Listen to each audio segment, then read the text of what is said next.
هاي هاي، رمضان كريم. الفيديو ده هينفع الناس اللي حابة تشتري نباتات اندور او نباتات داخلية، مش عارفة تبدأ بنبات ايه.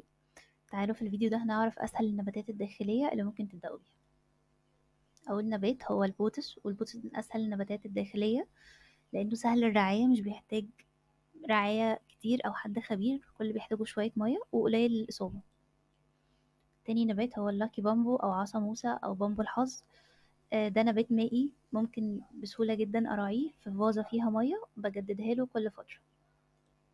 تالت نبات هو المونسترا أو الوحش الجميل. النبات ده حجمه كبير نسبيا، ممتاز جدا في الكورنرز، بيدي شكل ممتاز. السنسفيريا أو جلد النمر، ده نبات بيتحمل الظروف المختلفة، يعني ممكن أحطه اندور أو اوت دور، وسهل الرعاية ومش بيحتاج تسميد كتير، وبرضه قليل قوي في الإصابات. زنبق السلام أو السباسيفيليوم من النباتات الداخلية المزهرة، ومن النادر إن أنا ألاقي نبات داخلي ومزهر، بيبقى الموضوع صعب شوية.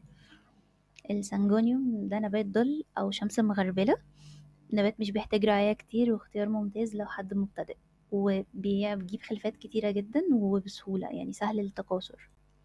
الشيفليرا ده نبات ظل وشمس، ينفع إن أنا أخليه في ظل أو شمس، ومن أشهر نباتات الزينة، أكيد شفتوه في مكان.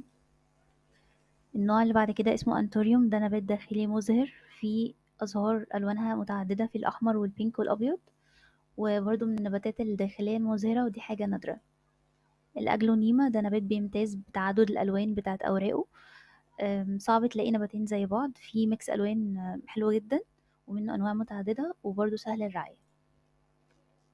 النوع الأخير هو الجاردينيا، والنبات ده بيمتاز إن هو نبات مزهر وعطري،